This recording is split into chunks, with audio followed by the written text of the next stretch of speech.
Hello students, नमस्कार सभी को। लास्ट क्लास में हमने बृहस्पति ग्रह के बारे में पढ़ा था। जुपिटर के बारे में हमने अध्ययन कर लिया है और इस तरह से अपने टोटल 5 जो प्लैनेट हैं, 5 ग्रह हैं हमारे, वो कंप्लीट हो गए। पहले बुध को पढ़ा, फिर शुक्र, फिर अर्थ के बारे में, पृथ्वी के बारे में पढ़ा, फिर मंगल के बारे में, मार्स के बारे में और लास्ट हमने जुपिटर के बारे में पढ़ लिया है। ठीक है दोस्तों, अब हम एक नए ग्रह की चर्चा कर रहे हैं और हमारा जो नया प्लेनेट होगा वो है शनि ग्रह, सैटर्न। हम इस पे चर्चा करेंगे। जैसे अभी तक जितने भी हम पढ़ते हुए आए हैं, जितने भी ग्रहों की हमने चर्चा की है, 1 बाय 1 हमने एक एक सीरीज़ के अकॉर्डिंग हमने पढ़ा है। पहले बुध, फिर शुक्र, फिर पृथ्वी, है ना, ऐसे सीरीज़ के अकॉर्डिंग पढ़ा है।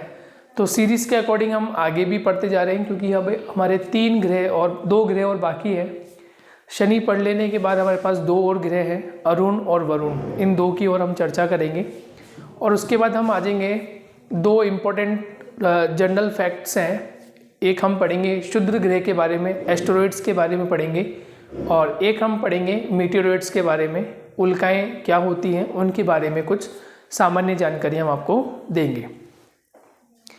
इनको कंप्लीट करने के बाद जब ये पूरा कंप्लीट हो जाएगा तो आपका एक टॉपिक जो है, जो सौर मंडल का है, सोलर सिस्टम का जो टॉपिक है, वो आपका एक कंप्लीट हो जाएगा और एक कंप्लीट आपका क्वेश्चन बन जाएगा कि सौर मंडल की विवेचना कीजिए या सौर मंडल के बारे में आप क्या जानते हैं समझाइए।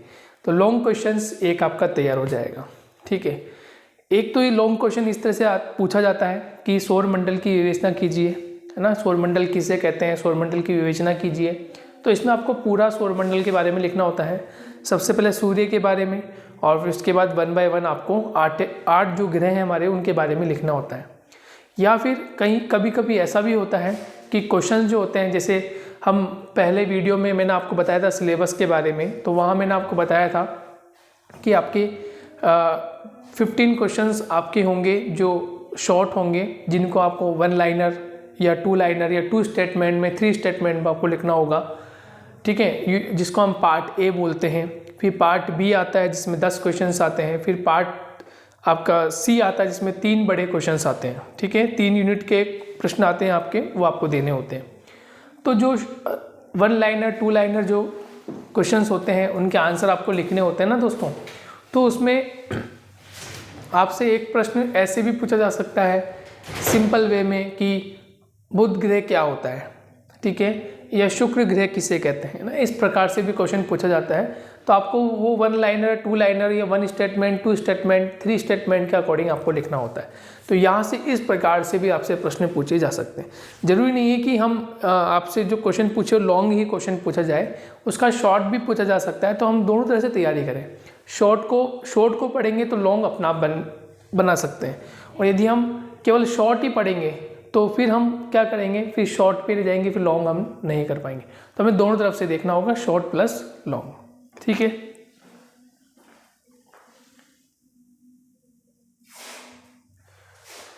तो आज हम एक नया ग्रह पढ़ने जा रहे हैं। शनि ग्रह के बारे में हम चर्चा करेंगे कि शनि ग्रह सौर मंडल में कौन से स्थान पर है, इससे सूर्य की दूरी कितनी है, उसके बारे में हम अध्ययन कर रहे हैं। ठीक है, तो 1 बाय 1 हम इसके जो इम्पोर्टेंट फैक्ट्स हैं उस पर हम चर्चा करते हैं। नंबर 1,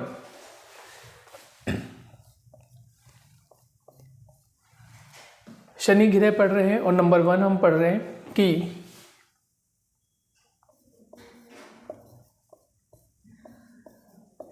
सूर्य से दूरी के अनुसार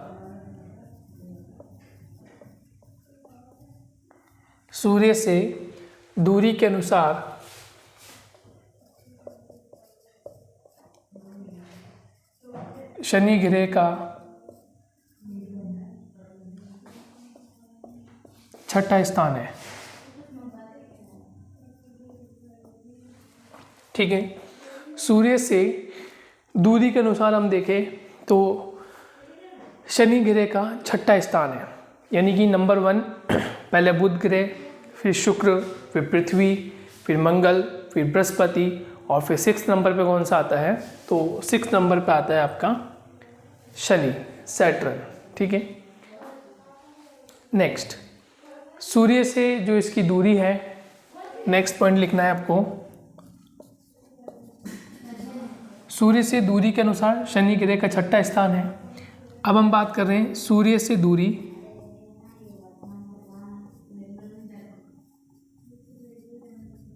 लगभग 1431 मिलियन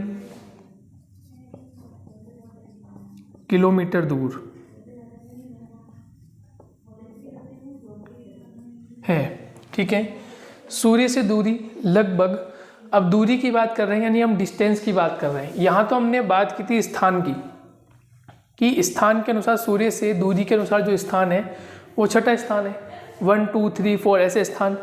अब हम बात कर रहे हैं एक्चुअल जो दूरी है सूर्य से, जो इसकी दूरी है वो लगभग 1431 मिलियन किलोमीटर इसकी दूरी मानी जाती है। क्लियर हो गया दोस्तों। नेक्स्ट, अब जब हम बृहस्पति ग्रह को पढ़ रहे थे तो हमने बताया था बृहस्पति ग्रह इन सभी ग्रह, मतलब जो भी 8 ग्रह है उनमें से सबसे बड़ा ग्रह है। ठीक है। यानी सबसे बड़ा ग्रह, यदि आपसे पूछा जाए, प्रश्न पूछा जाए कि सबसे बड़ा ग्रह कौन सा है, आकार की दृष्टि से सबसे बड़ा ग्रह कौन सा है, तो आकार की दृष्टि सबसे बड़ा ग्रह कौन सा है, तो बृहस्पति। तो अब नेक्स्ट पॉइंट, शनि की खास बात क्या है कि बृहस्पति के बाद बृहस्पति ग्रह के बाद आकार की दृष्टि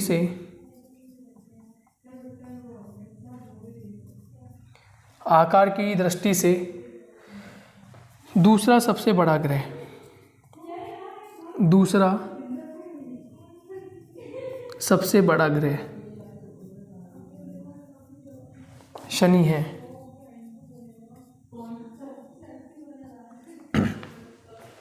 ठीक है। क्लियर हो गया आपको। यानी कि बृहस्पति ग्रह के बाद आकार की दृष्टि से दूसरा सबसे बड़ा ग्रह कौन सा है, शनि। देख, पहले पर हमने बात की कि सूर्य से दूरी के अनुसार शनि ग्रह का 6वां स्थान है, पहली इंपॉर्टेंट बात। दूसरी इंपॉर्टेंट बात है सूर्य से दूरी लगभग हम देखें तो 1431 मिलियन किलोमीटर ये दूर है। ठीक है। और तीसरी बात है कि बृहस्पति ग्रह के बाद, यानी बृहस्पति ग्रह का जो आकार है वो सबसे बड़ा है। तो बृहस्पति ग्रह के बाद आकार की दृष्टि से, ठीक है, आकार की दृष्टि से दूसरा सबसे बड़ा ग्रह कौन सा है, तो शनि। दूसरा सबसे बड़ा ग्रह है तो कौन सा होगा, शनि।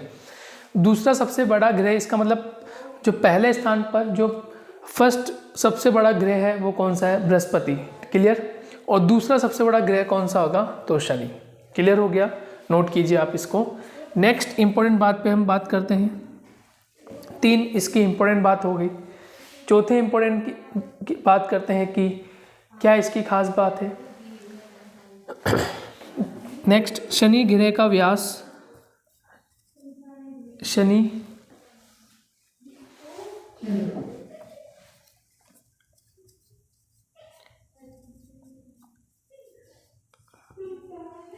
शनि ग्रह का भूमध्य रेखीय व्यास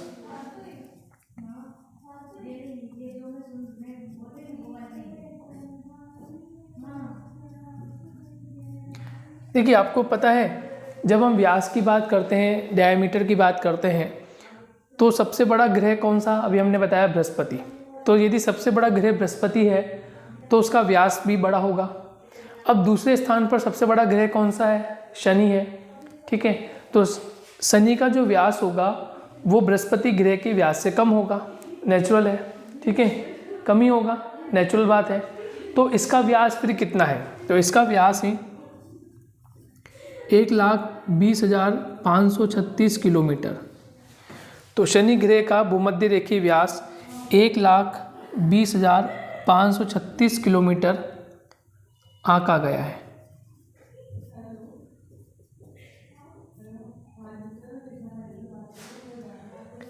क्लियर हो गया।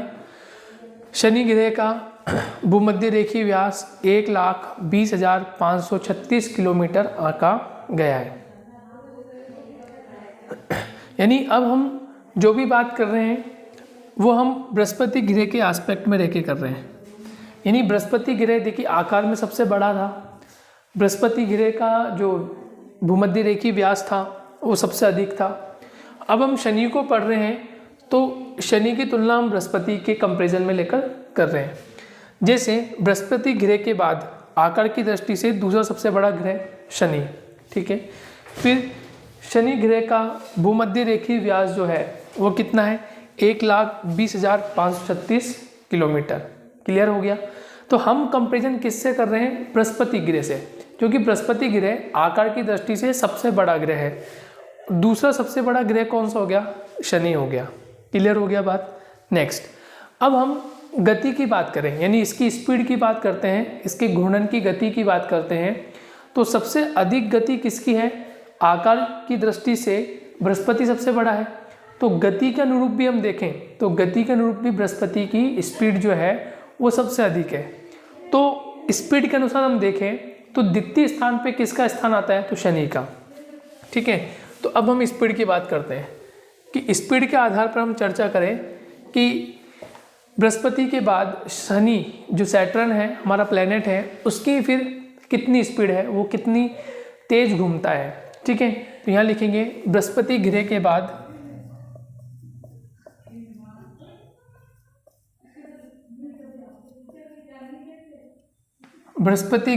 बाद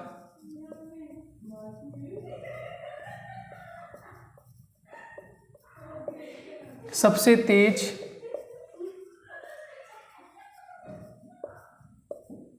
घूमने वाला, या ब्रैकेट में लिख सकते हैं घूमने वाला या घूर्णन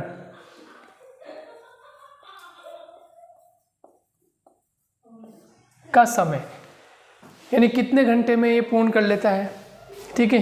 जैसे बृहस्पति ग्रह के बाद सबसे तेज घूमने वाला या घूर्णन का जो इसका समय है वो इसका घूर्णन का समय है 10 घंटे 40 मिनट।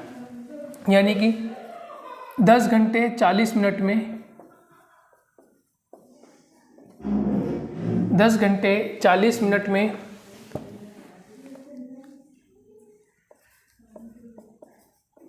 यह घूर्णन, ठीक है, 10 घंटे 40 मिनट में घूर्णन कर लेता है या परिभ्रमण हो जाता है।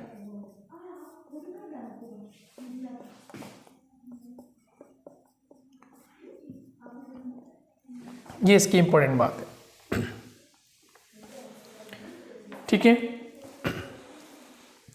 यानी बृहस्पति ग्रह के बाद तेज घूमने वाला, यानी सबसे अधिक स्पीड किसकी है, बृहस्पति की, जो लगभग 9 घंटे में ही घूर्णन कर लेता है, परिभ्रमण कर लेता है। तो बृहस्पति ग्रह के बाद सबसे तेज घूमने वाला या घूर्णन करने वाला जिसका समय कितना है 10 घंटे 40 मिनट। 10 घंटे 40 मिनट में घूर्णन या अपना परिभ्रमण जो होता है वो कंप्लीट कर लेता है। क्लियर हो गया। नेक्स्ट, अब देखिए शनि की एक इम्पोर्टेंट बात, अभी तक आपने जितने भी ग्रह पढ़े उनके आपने उपग्रह पढ़े थे। ठीक है। जैसे आपने बृहस्पति को पढ़ा तो 63 उपग्रह पढ़े आपने, है ना। आपने पृथ्वी को पढ़ा था तो चंद्रमा के रूप में आपने पृथ्वी का उपग्रह देखा। फिर आपने मार्स को पढ़ा था, मंगल ग्रह को पढ़ा तो आपने 2 उसके उपग्रह देखे, फोबोस और डिमोस। ठीक है, आपने देखा। ठीक उसी प्रकार से शनि ग्रह के भी उपग्रह पाए जाते हैं, लेकिन शनि ग्रह की सबसे खास बात यह है कि शनि ग्रह के चारों ओर, शनि ग्रह के चारों ओर वलय यानी रिंग्स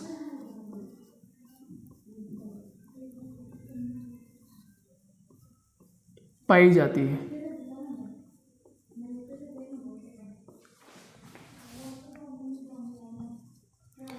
ठीक है। तो शनि ग्रह के चारों ओर क्या पाई जाती है, रिंग्स, वलय पाए जाते हैं। कैसे, जैसे सपोज मान लीजिए ये हमारा शनि ग्रह है, ठीक है, आपको डायग्राम में दिख रहा होगा, ये शनि ग्रह है। अब जितने भी ग्रह थे इसके अलावा, जैसे पृथ्वी, मंगल, बृहस्पति, उसके तो उपग्रह हैं, सैटेलाइट्स हैं, लेकिन शनि ग्रह के पर रिंग्स पाई जाती है। इस प्रकार से रिंग्स बनी हुई है, आगे जाके कंबाइन हो जाएगी, तो मैं ऐसे बना देता हूँ। इस प्रकार से इस पर रिंग्स बनी हुई है, ठीक है, इस ग्रह पर रिंग बनी हुई है ना, वलय बने हुए हैं। तो ये एक इसकी ग्रह की खास बात है कि शनि ग्रह के चारों ओर वलय यानी रिंग्स पाई जाती है। क्लियर हो गया। अभी हम बात करेंगे कि इस पर लगभग कितने रिंग्स पाए जाते हैं, उसकी हम बाद में बात करेंगे। लेकिन अभी आपको एक स्टेटमेंट के अकॉर्डिंग आपको ये लिखना है कि शनि ग्रह के चारों ओर वलय पाई जाती है या रिंग्स पाई जाती है, ठीक है।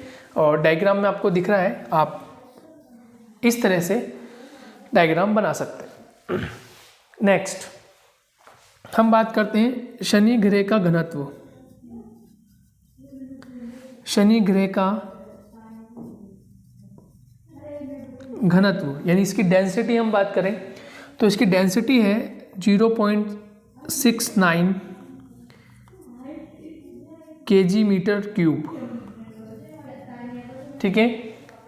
इसका जो घनत्व है वो 0.69 kg/m³ इसका घनत्व पाया जाता है, जो कि जल के घनत्व से भी सबसे कम है, जो कि जल के घनत्व से भी कम पाया जाता है,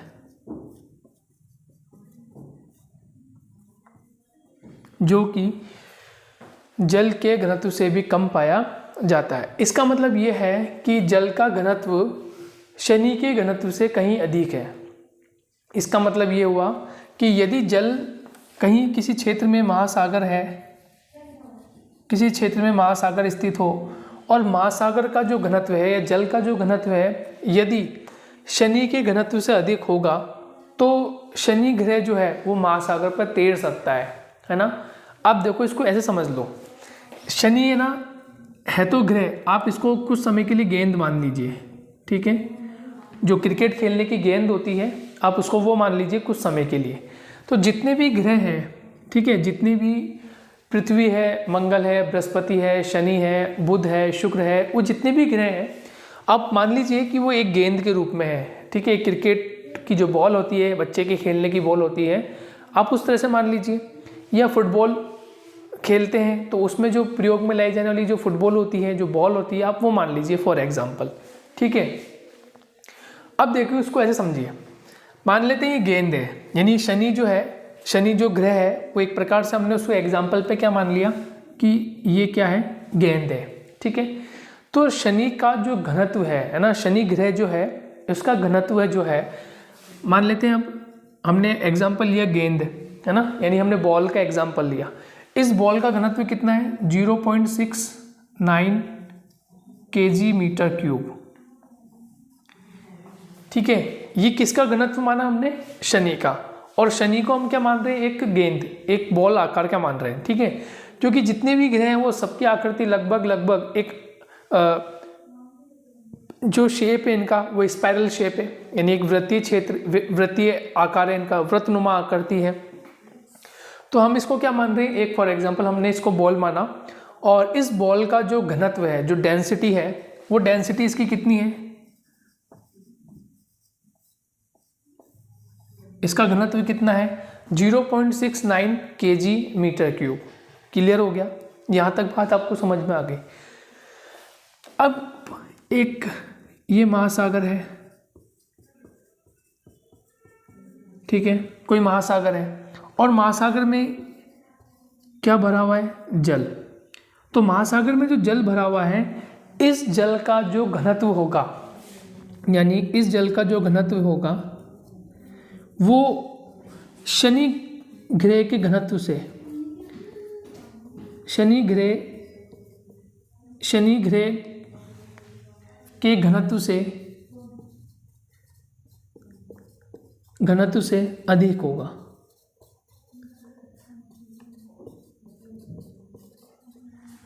ठीक है, ये बात आपको समझ में आई मेरी। यानी कि शनि जो ग्रह है उसको हमने गेंद मान लिया, एक बॉल आकार मान लिया, और उसका घनत्व कितना माना 0.69 kg मीटर क्यूब, इसका घनत्व इतना है। अब हम फॉर एग्जांपल एक बात कर रहे हैं कि एक कोई महासागर है और उस महासागर में जो जल होगा, क्योंकि महासागर में जल ही होगा, नेचुरल है, तो महासागर में क्या होगा, जल। तो जो जल का घनत्व होगा वो शनि ग्रह के घनत्व से अधिक होगा। यानी कि जल का जो घनत्व होता है बेसिकली वो कितना होता है। यदि कोई आपसे पूछे, आपसे कोई प्रश्न पूछे कि जल का घनत्व कितना होता है, बताइए आप। ठीक है, तो जल का घनत्व हम जनरल फॉर्म में क्या मानते हैं कि जल का घनत्व कितना होता है 997 kg मीटर क्यूब। ये एक जल का घनत्व होता है। ये 997 kg मीटर क्यूब क्या होता है, जल का घनत्व होता है। ठीक है, एक सामान्य जो जल होता है उस जल का घनत्व होता है। अब कंपैरिजन देखो आप, यहाँ पर शनि का जो घनत्व है, शनि का घनत्व कितना है 0.69 kg मीटर क्यूब, और यहाँ जल का घनत्व देखो कितना है 997 kg मीटर क्यूब, यानी केजी में है। यहाँ केजी में कितना है 0.69, और यहाँ पर कितना है 997। ये सामान्य जो जल जो होता है, जो बिल्कुल एक फ्रेश वाटर होता है, उसके जल का घनत्व कितना है 997 kg मीटर क्यूब। अब इसको आप ऐसे समझ लीजिए कि ये सागर है और इस सागर के जल का जो घनत्व है, जो इसमें जल है उसका जो घनत्व है वो 997 kg मीटर क्यूब है। क्लियर। अब ये जो पेन है, इस पेन का घनत्व जो है वो इसके घनत्व से कम है। अब इस पेन को मैं इस जल की राशि पर डाल दूं तो क्या ये पेन फ्लोट कर पाएगा, यानी तैर पाएगा? हाँ, क्योंकि इसका जो घनत्व है, यानी इस पेन का जो घनत्व है वो इस जल के घनत्व से क्या है, कम है। कोई भी चीज़ यदि कम घनत्व उसका है, वह कम भारी है, तो वो उस पर क्या करेगी, फ्लोट करेगी, उस पर वो तैरना शुरू कर देगी। अब आपको समझ में आ गया। इसी तरह से आप देखें, एक जो नाविक होता है उसकी नाव में बैठे जो कुछ पर्यटक होते हैं, कुछ लोग होते हैं जो सफ़र करते हैं एक स्थान से दूसरे स्थान, तो वो जल पर नाव तैरती रहती है। तो जल पर नाव क्यों तैरती है, उसका कारण क्या है? क्योंकि जो नाव का घनत्व है वो उस जल के घनत्व के कंपैरिजन में क्या कम होता है, इसके माध्यम से वो फ्लोट करती रहती है। आपने देखा होगा खुले समुद्र में जो बड़ी बड़ी विशाल नावें चलती है, जब उसमें बहुत तेज़ गति रहती है, जल में गति होती है, तो नाव बहुत ज़्यादा ऊपर चली जाती है, फिर वापस पीछे की तरफ आ जाती है, फिर ऊपर जाती है, फिर पीछे आती है।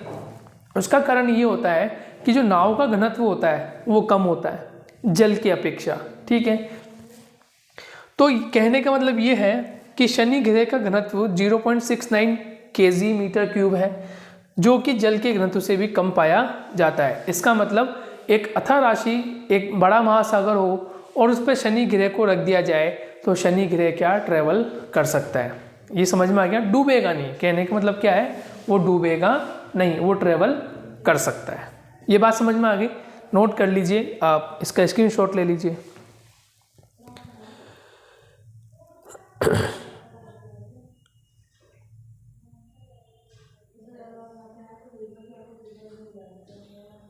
ठीक है दोस्तों, नेक्स्ट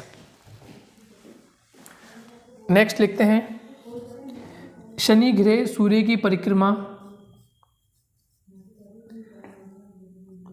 शनि ग्रह सूर्य की परिक्रमा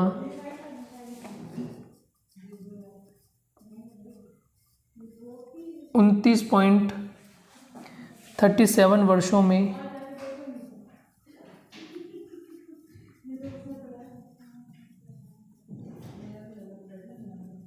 पूर्ण करता है।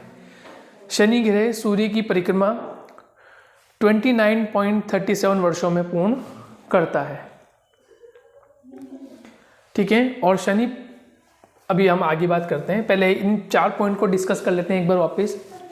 बृहस्पति ग्रह के बाद सबसे तेज घूमने वाला या घूर्णन करने वाला जो ग्रह है वो कौन सा है? शनि। और कितने घंटे में पूर्ण कर लेता है? 10 घंटे 40 मिनट में।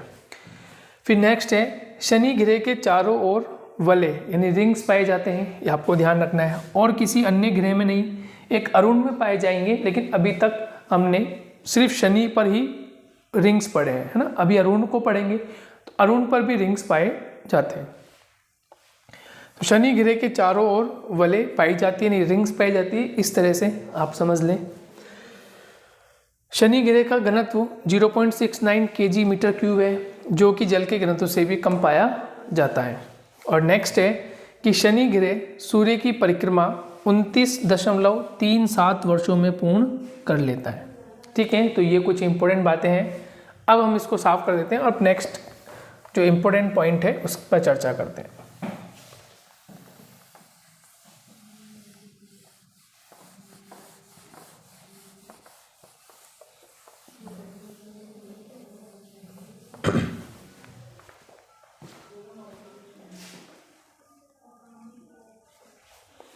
अब देखिए नेक्स्ट पॉइंट हम क्या लिखते हैं। नेक्स्ट पॉइंट की हम बात करते हैं कि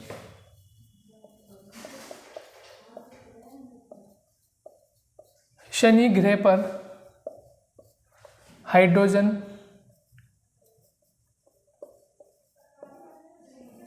व हीलियम, ठीक है, शनि ग्रह पर हाइड्रोजन व हीलियम के तत्व पाए जाते हैं, के तत्व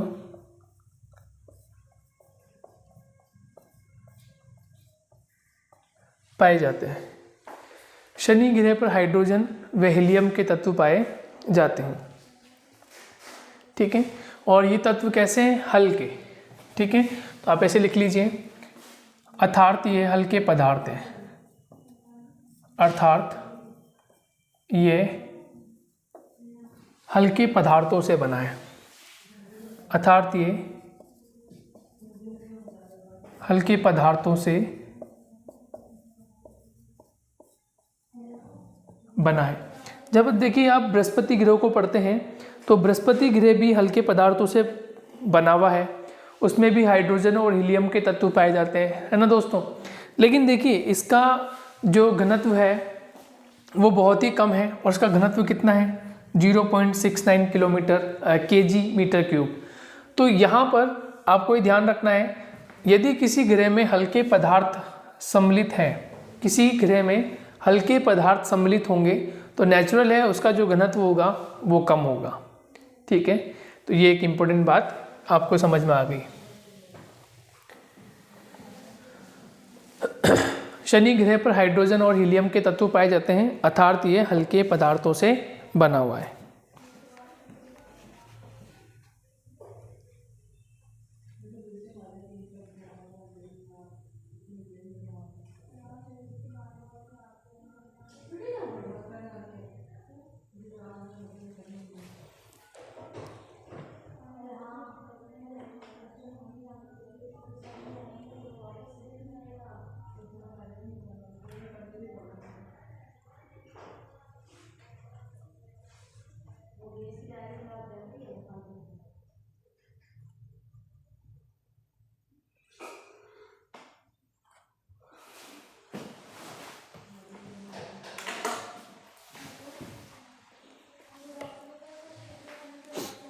ठीक है, नेक्स्ट अब देखिए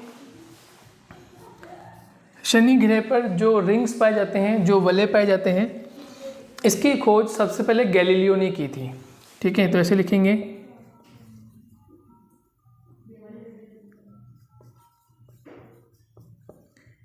गैलीलियो ने सन 1610 में, गैलीलियो ने सन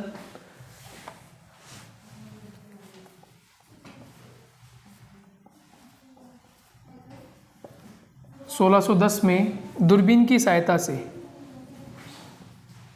दूरबीन की सहायता से जब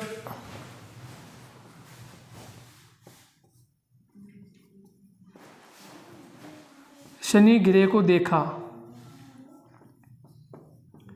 ठीक है, गैलीलियो ने सन 1610 में दूरबीन की सहायता से जब शनि ग्रह को देखा तो ये शनि ग्रह को ठीक ढंग से नहीं देख पाया, है ना। विजिबिलिटी थी वो सही ढंग से नहीं हुई होगी। तो गैलीलियो ने जब सन 1610 में दूरबीन की सहायता से जब शनि ग्रह को देखा तो ये ठीक तरह से उसको नहीं देख पाया, और इसने जो वो वलय होते हैं, जो रिंग्स की हम बात कर रहे थे, उसको इसने कहा कि जो ये रिंग्स है, देखा तो कहा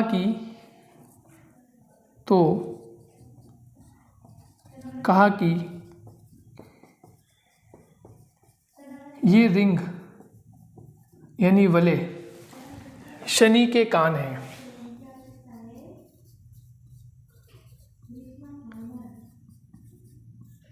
शनि के क्या है?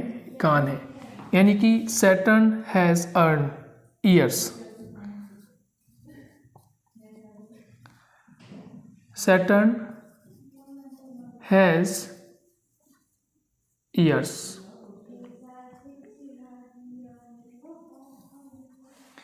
ठीक है, ये किसने कहा? ये कहा गैलीलियो ने। गैलीलियो ने उन वलय के लिए, यानी जो रिंग्स थी, उन रिंग्स को देख नहीं पाया। ठीक है, उन रिंग्स को नहीं देख पाया तो उसको लगा कि शनि ग्रह के कुछ कान बने हुए, यानी कि ईयर्स बने हुए हैं ना, इसने वो क्या कहा। तो यहाँ मैंने लिख दिया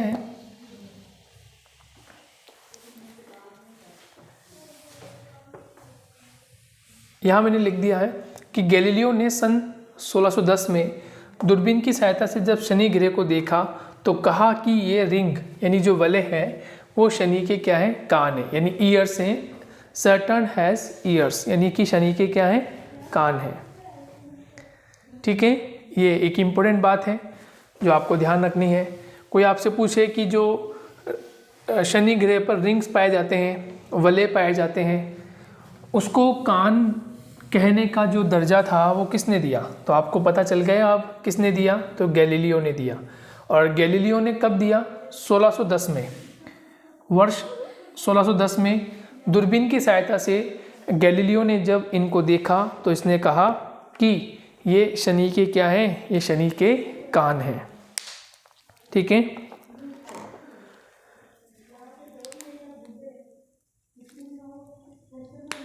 नेक्स्ट, अब इसके कुल कितने रिंग्स पाए जाते हैं हम उनकी बात करते हैं। तो नेक्स्ट हम लिखेंगे कि शनि ग्रह पर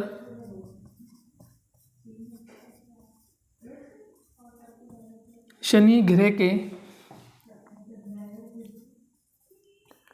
कुल वलय यानी रिंग्स कितनी है? A, B, C, D, E, F और G। यानी कि आप काउंट करें तो कुल 7 वलय, 7।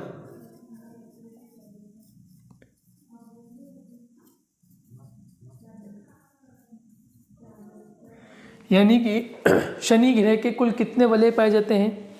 तो A to G यानी A से लेकर G तक कुल इसके 7 वलय पाए जाते हैं।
क्लियर हो गया।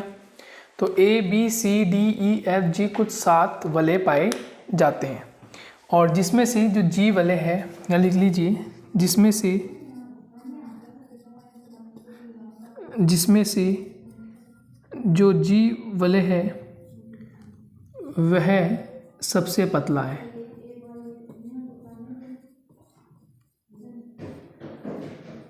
सबसे पतला है, यानी कि 7 जो वलय हैं जिनका नामकरण किया गया है ABCDEFG, इन 7 वलयों में से G वलय जो है वो सबसे पतला है।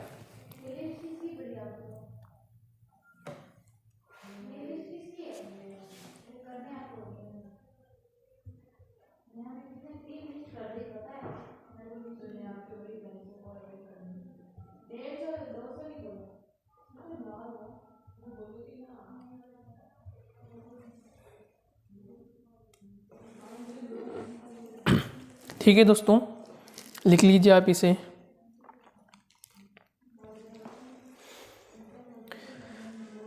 नेक्स्ट लिख लेते हैं कि इसके कितने उपग्रह पाए जाते हैं। तो शनि ग्रह के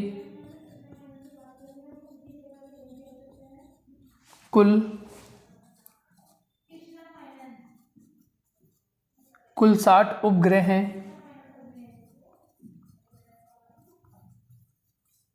जिनकी गति स्पीड 3 से 4 किलोमीटर, जो इसकी स्पीड होती है प्रत्येक उपग्रह की जो लगभग स्पीड है वो 3 से 4 किलोमीटर पर सेकंड है। 3 से 4 किलोमीटर पर सेकंड है। ठीक है। और सबसे इम्पोर्टेंट जो इसका उपग्रह है वो टाइटन है, जिसका व्यास 5150 किलोमीटर है। ठीक है, टाइटन है जिसका व्यास 5150 किलोमीटर है।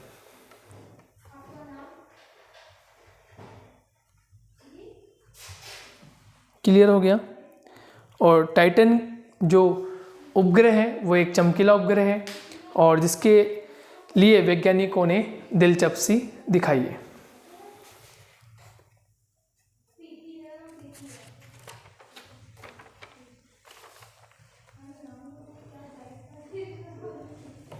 ठीक है। और एक इम्पोर्टेंट बात और लिख लेते हैं कि शनि ग्रह पर जो टेम्परेचर होता है वो माइनस में रहता है। उसका कारण ये है कि यहाँ पर 1760 किलोमीटर की स्पीड से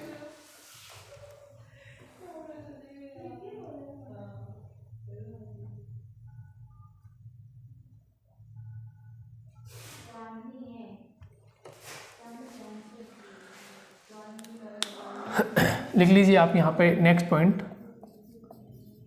1760 किलोमीटर की स्पीड से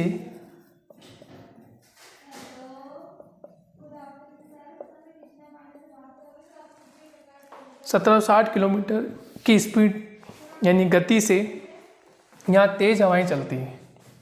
गति से यहाँ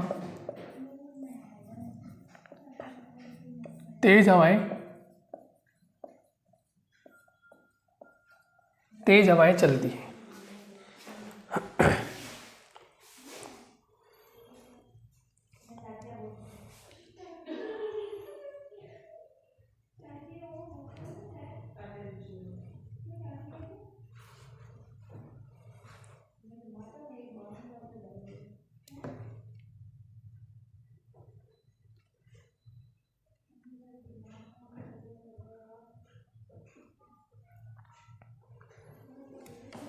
यहाँ धरातली तापमान जो होता है, यानी नेक्स्ट पॉइंट में लिख लेंगे कि यहाँ का धरातली तापमान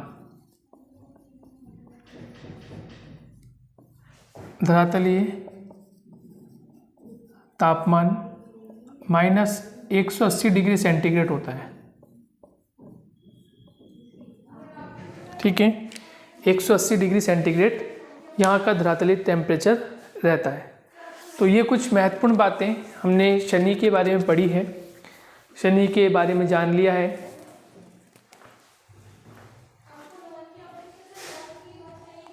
ठीक है, इसमें हमने लास्ट ये पढ़ा कि 17-60 किलोमीटर की स्पीड से यहाँ तेज़ हवाएं चलती है।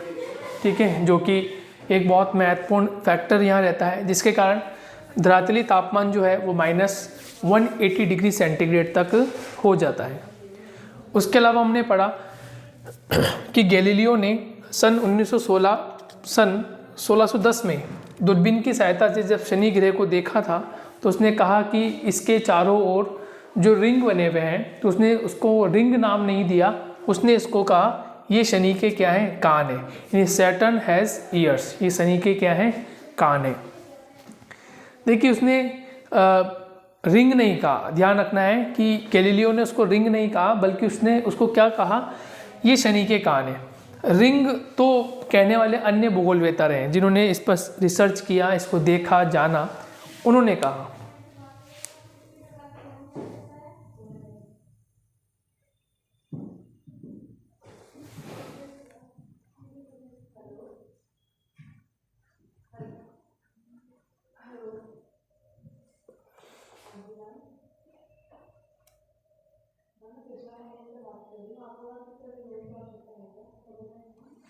ठीक है, समझ में आ गया होगा आपको। और फिर हमने पढ़ा कि शनि ग्रह के कुल वलय कितने हैं, कुल रिंग्स कितनी है, तो 7 रिंग है, ABCDEFG, ये कुछ 7 रिंग बनी हुई है, जिसमें से G वलय जो है वो सबसे पतली है, सबसे थिन है। शनि ग्रह के कुल 60 उपग्रह हैं, जिनकी गति यानी स्पीड 3 से 4 किलोमीटर पर सेकंड के हिसाब से है। उसमें से टाइटन जो है, टाइटन की जो वास्तविकता में इसका जो व्यास है, ठीक है, वो कितना है, टाइटन का 5150 किलोमीटर इसका व्यास देखा गया है।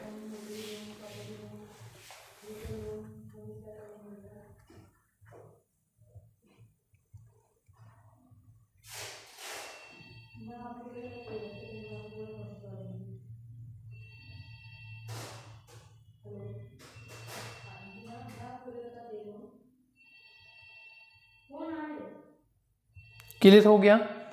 तो इस लेक्चर में हमने शनि के बारे में पढ़ लिया है, और नेक्स्ट लेक्चर में हम अरुण ग्रह के बारे में पढ़ेंगे, और फिर वरुण को पढ़ने के बाद 2 इम्पोर्टेंट और फैक्ट्स जानकारी प्राप्त करेंगे, और हमारा ये जो टॉपिक है ये फिनिश हो जाएगा। ठीक है, तो मिलते हैं नेक्स्ट क्लास में। ठीक है, यदि आपको कोई क्वेश्चंस, कोई क्वेरी हो तो आप पूछ सकते हैं, कोई डाउट हो तो आप पूछ सकते हैं। ठीक है दोस्तों, चलिए।